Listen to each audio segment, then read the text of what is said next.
Good evening students. बेटा last topic चल रहा था हमारा, वो चल रहा था बच्चों के बारे में। ठीक है, तो आज जो हमारा टॉपिक है वो है मेंटली रिटार्डेड चिल्ड्रन, मंदबुद्धि बच्चे। तो इसमें क्या होता है कि कहते हैं कुछ बालक जो हैं मानसिक रूप से उप सामान्य होते हैं। ऐसे उप सामान्य बालक शिक्षा में अध्यापक के शिक्षण कार्य को समझने में असमर्थ होते हैं। मतलब जो टीचर्स पढ़ा रहे हैं उसको समझ नहीं पाते हैं या आसानी से समझ नहीं पाते हैं, थोड़ा मेहनत की ज़रूरत पड़ती है। तो ये बालक जो है वो मंदबुद्धि बच्चों की कैटेगरी में आते हैं। ठीक है जी। तो कह रहे मानसिक रूप से पिछड़े ऐसे बालक संवेगात्मक स्थिरता, सामाजिक परिपक्वता और बौद्धिक प्रवीणता से भी पिछड़े रहते हैं। और कई बार ऐसे बच्चे शारीरिक रूप से भी परिपक्व हो जाते हैं, लेकिन उनका सामाजिक और संवेगात्मक व्यवहार उनकी आयु के बच्चों से पिछड़ा हुआ रह जाता है। तो बहुत सारे लोगों ने डिफाइन दी है, दो यहाँ पे लिखी हुई है, आइजैक और हैंक की। तो आइजैक के अनुसार मानसिक क्षमताओं का अपूर्ण और अपर्याप्त सामान्य विकास ही मानसिक मंदबुद्धिता कहलाता है। कि जब मानसिक क्षमताओं का पूरी तरह से और सही मात्रा में विकास ना हो तो वो मानसिक मंदबुद्धिता कहलाएगा। हैंक कहते हैं कि मंदबुद्धि बालक वो है जो किसी कार्य को करने के लिए इसलिए असमर्थ है क्योंकि उसे मानसिक परिपक्वता की कमी होती है। ठीक है जी। अब इसका वर्गीकरण किया गया किस प्रकार से। पहले है बुद्धि लब्धि के आधार पर वर्गीकरण। ठीक है, तो बुद्धि लब्धि के आधार पर हम किस प्रकार से वर्गीकरण करते हैं। तो कह रहे हैं बुद्धि लब्धि के आधार पर किया गया वर्गीकरण सभी के द्वारा मान्य वर्गीकरण नहीं, मतलब सब लोग इसको नहीं मानते हैं। इसकी अलग अलग सीमाएं बताई गई हैं। इसलिए इस बात पर सभी सहमत हैं कि बालकों का मानसिक विकास सामान्य बच्चों की तुलना में बहुत कम होता है। मानसिक क्रियाओं में ये बालक सामान्य बालकों के बराबर नहीं हो सकते। तो यहाँ पे जो है न्यूनतम श्रेणी यहाँ पे दी गई। पहले हैं जड़, वो 0 से 9 के बीच में आते हैं। हीन बुद्धि, वो 20 से 49 के बीच में उनका स्तर होता है।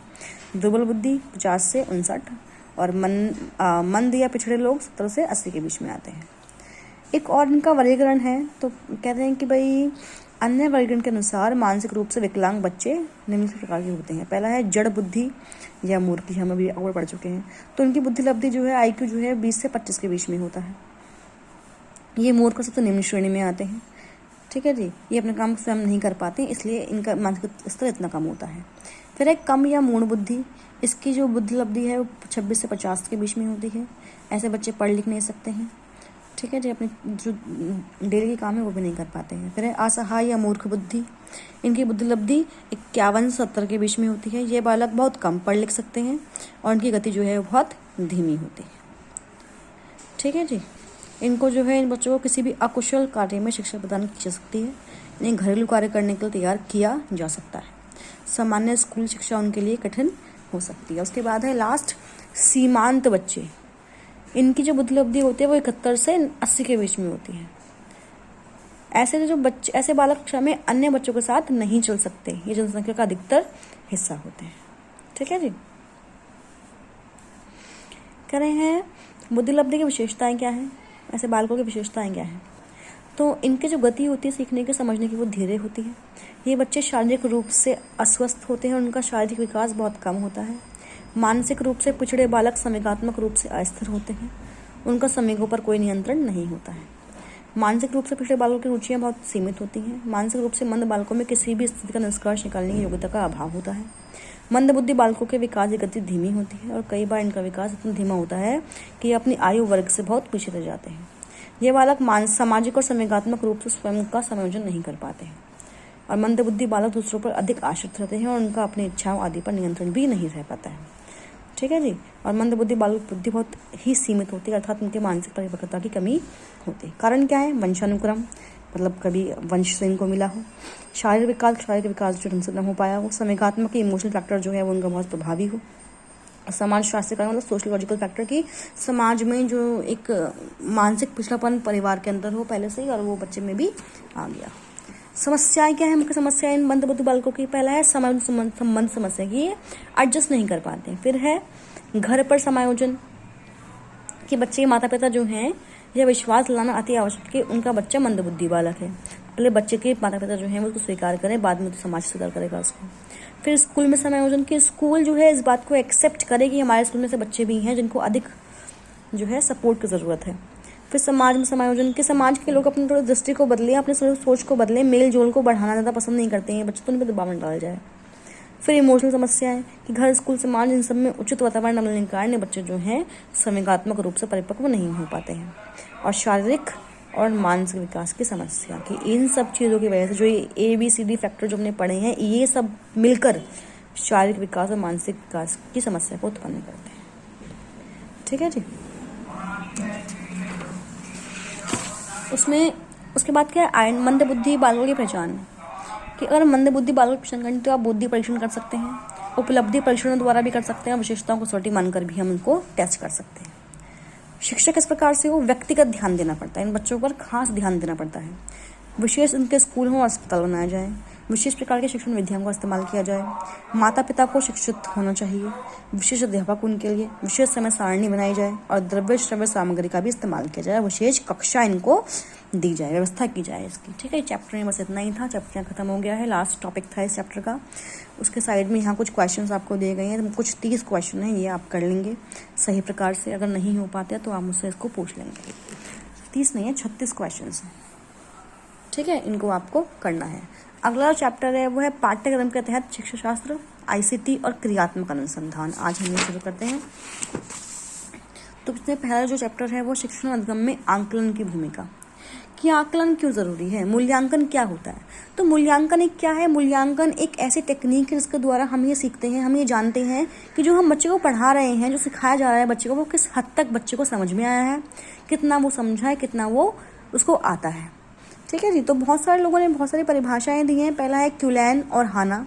वो कहते हैं मूल्यांकन ऐसी प्रक्रिया के द्वारा स्कूल में प्रगति करते हुए विद्यार्थियों के व्यवहारिक परिवर्तन के साक्ष्यों को इकट्ठा करके व्याख्या की जा सकती है। ऐसे ही मोफेट भी कहते हैं कि मूल्यांकन एक सतत प्रक्रिया है, इसका संबंध विद्यार्थियों की केवल औपचारिक शैक्षणिक उपलब्धियों के साथ नहीं है, बल्कि इसका क्षेत्र अधिक व्यापक है। मतलब ये ज़्यादा एरिया कवर करता है। ये व्यक्ति की भावनाओं, चिंतन और कार्यों से संबंधित वांछित व्यवहारिक परिवर्तन के विकास के में रुचि लेता है। फिर रैमर्स और गेज है, मूल्यांकन के अंदर व्यक्ति या समाज अथवा दोनों की दृष्टि में जो भी उत्तम है या वांछनीय है उसको मानकर चला जाता है। कोठारी कमीशन के अनुसार क्या कहते हैं कि जब ये माना जाने लगे कि मूल्यांकन एक अनवरत प्रक्रिया है, संपूर्ण शिक्षा प्रणाली का अभिन्न अंग है और शिक्षण लक्ष्यों से घनिष्ठ रूप से संबंधित है। फिर राष्ट्रीय शैक्षणिक अनुसंधान और प्रशिक्षण के अनुसार मूल्यांकन एक ऐसी प्रक्रिया है जिसके द्वारा ये पता लगता है कि उद्देश्य किस सीमा तक प्राप्त हो सकते हैं, कक्षा में दिए गए अधिगम अनुभव कहाँ तक प्रभावशाली सिद्ध हुए हैं और कहाँ तक शिक्षा के उद्देश्य पूर्ण किए गए। तो मूल्यांकन, अगर हम एक निष्कर्ष निकालते, मूल्यांकन एक ऐसी प्रक्रिया जिसके द्वारा हम ये जानते हैं कि बच्चे में कितना विकास होना बाकी है और कितना विकास हो चुका है। ठीक है जी। तो मूल्यांकन जो है क्या है, सूचना प्राप्त करने की एक प्रक्रिया है। इसमें परीक्षाओं को भी हम शामिल करते हैं, जो आजकल स्कूल में SF1 FA1 वगैरह होते हैं, FA वगैरह, वो सब एक मूल्यांकन का ही एक तरीका है। ठीक है जी। आगे बढ़ते हैं। आगे क्या है, मापन और मूल्यांकन के बीच में संबंध। ठीक है, तो क्या है, मूल्यांकन का अर्थ मापन के अर्थ से अलग होता है। मापन हमेशा किसी साधन या टेस्ट के द्वारा होता है। यह साधन उपलब्धि टेस्ट, साक्षात्कार या अवलोकन अनुसूची इत्यादि हो सकते हैं। मतलब हम उसको बच्चे का टेस्ट ले लें या फिर हम उसको इंटरव्यू ले लें या कोई और डिस्कशन कर लें, तो ये आपका मापन है। लेकिन मूल्यांकन अगर हम करते हैं तो उसका कोई ना कोई एक उद्देश्य होता है और मूल्यांकन करके हमेशा कोई ना कोई उद्देश्य पूर्ण किया जाता है। मूल्यांकन विस्तृत है, मापन विस्तृत नहीं होता है। ठीक है जी। अब दोनों में डिफरेंस क्या है, तो अगर हम इस टेबल को देखें तो पहला क्या है, मापन में अंक दिए जाते हैं, उत्तर पुस्तिका को देखकर हम अंक देते हैं। लेकिन मूल्यांकन में क्या होता है, अंक देने के बाद उनका निर्धारण करना भी मूल्यांकन किया जाता है। मापन एक क्षेत्र सीमित, लेकिन एक व्यापक क्षेत्र है। मापन के लिए समय निर्धारित किया जाता है, जबकि मूल्यांकन निरंतर चलने वाली प्रक्रिया है। मापन के आधार पर भविष्यवाणी सार्थक और रूप में नहीं की जा सकती, लेकिन मूल्यांकन के आधार पर हम कर सकते हैं। मापन एक साधन है, मूल्यांकन एक साध्य है। मापन में अधिक धन और समय की जरूरत नहीं होती, लेकिन मूल्यांकन में होती है। मापन विषय की पाठ्य सामग्री पर आधारित होता है, मूल्यांकन विषय के उद्देश्य पर आधारित है।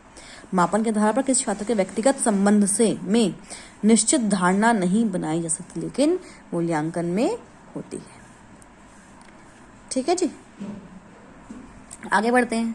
आगे क्या है कि मूल्यांकन के उद्देश्य क्या है। तो मूल्यांकन के बहुत सारे उद्देश्य हो सकते हैं। तो पहला उद्देश्य क्या है कि मूल्यांकन के द्वारा शिक्षक और छात्र विभिन्न प्रकार की योजनाओं को आसानी से बना सकते हैं। छात्रों के विकास की जानकारी शिक्षक मूल्यांकन के द्वारा आसानी से प्राप्त कर सकते हैं। छात्रों में कितना विकास हुआ, कितना बाकी है अभी। मूल्यांकन के द्वारा शिक्षक और अभिभावक बच्चों की आवश्यकताओं को आसानी से समझ सकते हैं। और मूल्यांकन के द्वारा शिक्षक की योग्यता की भी जांच हो सकती है। मूल्यांकन के द्वारा ही हम पता लगाते हैं कि शिक्षा प्राप्ति के लिए जो उद्देश्य निर्धारित किए गए हैं उन्हें विद्यार्थी कहाँ तक प्राप्त कर चुका है या निर्धारित उद्देश्य कहाँ तक सफल हुए। क्षेत्र क्या है कार्य क्षेत्र मूल्यांकन के? पहला है पाठ्यक्रम की विषय वस्तु का मूल्यांकन करना, छात्रों की योग्यताओं का मूल्यांकन करना कि वे चीज़ों को किस हद तक प्राप्त कर सकते हैं, बच्चों के शारीरिक और मानसिक विकास का मूल्यांकन करना और बच्चों के सामाजिक स्तर की जांच करना, उनके अंदर नैतिक मूल्यों की जांच करना। विशेषताएं क्या हैं? तो पहला है निरंतरता की जो मूल्यांकन है वो निरंतर चलने वाली प्रक्रिया है। ठीक है जी, इसको हम साप्ताहिक, त्रैमासिक या मासिक रूप में बांट सकते हैं। व्यापकता की इसका क्षेत्र है वो व्यापक है, सभी पक्ष इसके अंदर शामिल किए जाते हैं, शारीरिक, मानसिक या फिर सामाजिक। केवल कक्षा तक ही सीमित नहीं है, मतलब जो हम क्लास में पढ़ा रहे हैं खाली मूल्यांकन वहीं तक सीमित नहीं है, उससे बाहर का क्षेत्र भी कवर करता है। शिक्षा के सभी साधनों में से संबंधित होता है, मतलब शिक्षा में जितने भी साधन हैं उन सबसे मूल्यांकन संबंध रखता है। और शिक्षा प्रणाली में सुधार भी बताता है कि भाई कहाँ पर सुधार करने की आवश्यकता है शिक्षा प्रणाली के अंदर। ठीक है जी, उसके बाद क्या है कार्य या उपयोगिता क्या है मूल्यांकन के? तो पहला है विद्यार्थियों के उपलब्धि स्तर की जांच करना कि विद्यार्थी ने कितना जो है वो उपलब्धि प्राप्त कर ली है। विद्यार्थियों के विकास में सहायक करना, विद्यार्थियों के वर्गीकरण में सहायक, कि विद्यार्थियों को हम बांट रहे हैं तो मूल्यांकन के अकॉर्डिंग हम बांट सकते हैं। प्रेरणा के रूप में कार्य करना कि बच्चे जो हैं इससे कुछ न कुछ प्रेरणा लेते हैं। पाठ्यक्रम में आवश्यक सुधार करना कि इसके अनुसार हम पाठ्यक्रम में बदलाव कर सकते हैं। सीखने के अवसर प्रदान करना कि बच्चों को हम अवसर देंगे सीखने के। उन्नति की रिपोर्ट देना और छात्रवृत्ति प्रदान करना, ये सब क्या है उपयोगिता है मूल्यांकन की। आगे बढ़ते हैं, अधिगम के लिए आकलन या अधिगम के आकलन में अंतर। ठीक है, अब अधिगम के लिए आकलन या अधिगम का आकलन का मतलब क्या होता है? तो कह रहे हैं अधिगम के लिए आकलन को निर्माणात्मक आकलन कहते हैं, जबकि अधिगम का आकलन संकलनात्मक आकलन है। अब अगर हिंदी भाषा में कहें तो अधिगम के लिए आकलन क्या है, जब क्लास में आप जा रहे हो तो क्लास में जाने से पहले जो आप तैयारी कर रहे हो कि बच्चे को मुझे ये पढ़ाना है, ऐसे समझाना है, तो वो अधिगम के लिए आकलन है। लेकिन समझाने के बाद आप जो प्रश्न पूछते हो बच्चों से वो अधिगम का आकलन कहलाता है। ठीक है जी, तो आकलन के माध्यम क्या हैं? दो होते हैं, औपचारिक आकलन मतलब फॉर्मल असेसमेंट, अनौपचारिक मतलब इनफॉर्मल असेसमेंट। अब क्या होता है औपचारिक और अनौपचारिक में? तो कह रहे हैं औपचारिक आकलन के लिए किसी विषय या आकलन का आकलन किया जाता है। यह आकलन बच्चों की विभिन्न विषयों की परीक्षाओं जैसे परख परीक्षा, अर्धवार्षिक परीक्षा, वार्षिक परीक्षा आदि लेकर किया जाता है। औपचारिक आकलन हमेशा योजना बनाकर हम करते हैं, मतलब जैसे आपके F1 F2 वगैरह होते हैं एग्जाम में, जो 2 चैप्टर के बाद मान लो 2-3 चैप्टर पढ़ा दिए उसमें लिए जाते हैं, तो वो फॉर्मल असेसमेंट है।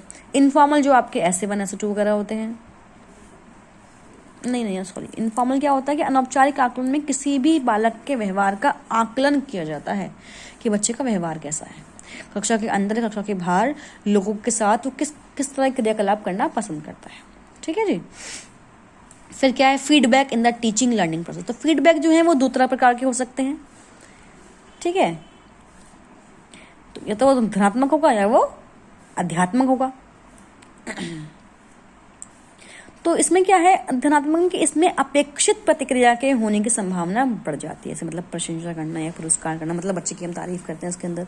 अध्यात्मक में क्या होता है कि जो हम चाहते हैं उसका उल्टा होता है और संभावना अवांछनीय प्रतिक्रिया के पुनः होने की संभावना कम हो जाती है, जैसे कि डांटना, बच्चों को डांट दिया, को दंड दे दिया तो बच्चा गलती दोबारा से नहीं दोहराएगा। ठीक है जी, फिर क्या है अब इसको हम पढ़ते हैं, जरा क्या है निर्माणात्मक आकलन, जिसको हमने फॉर्मल असेसमेंट कहा था, फॉर्मेटिव असेसमेंट जिसको हम बोलते हैं। तो क्या निर्माणात्मक आकलन की कई लोगों द्वारा सीखने के लिए आकलन भी हम कहते हैं। इस प्रकार के आकलन का मुख्य प्रयोजन छात्रों को रचनात्मक प्रतिक्रिया प्राप्त करने में सक्षम बनाना है, जो उन्हें बेहतर सीखने और प्रभावी प्रगति करने में मदद करती है। और ऐसी प्रतिक्रिया आमतौर पर शिक्षकों द्वारा ही की जाती है। ठीक है जी, निर्माणात्मक आकलन उस समय हम करते हैं जब शिक्षण मतलब जब हम लेसन पढ़ा रहे होते हैं। ठीक है जी, इसका मतलब क्या हुआ कि अनुदेशान के दौरान विद्यार्थी को मतलब जब आप चैप्टर पढ़ा रहे हो तभी कुछ क्वेश्चन हमसे से पूछ लिए तो वो भी आपका इसके अंदर आता है। तो यहाँ पर इसका मतलब क्या होता है कि निर्माणात्मक में हम ये देखते हैं कि जो आप पढ़ा रहे हो कि उसके जो उद्देश्य है वो कहाँ किस हद तक सफल हुए हैं और किस हद तक नहीं हुए हैं। ठीक है जी, तो यहाँ पे क्या है, निर्माणात्मक आकलन छात्रों के आगे चलते जाने और सीखने में प्रगति करने के लिए मार्ग बनाता है। और उसकी पहचान क्या है कि छात्र क्या कर सकता है और क्या नहीं, ये हम जाने। छात्रों को क्या कठिन लगता है, किसी भी अंतर और छात्र को ही हो सकने वाली गलतफहमियां इसमें शामिल होती हैं, जैसे कि सीखने के स्पष्ट लक्ष्यों की चर्चा करते हुए छात्र के साथ संवाद करना, छात्र का अपने लक्ष्य की प्राप्ति के लिए सक्रिय होना और स्वतः और समीक्षा सहित प्रगति की निगरानी करना। कि बच्चे में ये देखा जाए कि बच्चे को कहाँ कठिनाई आ रही है, बच्चा कहाँ सीख पा रहा है, कहाँ नहीं सीख पा रहा है। ठीक है,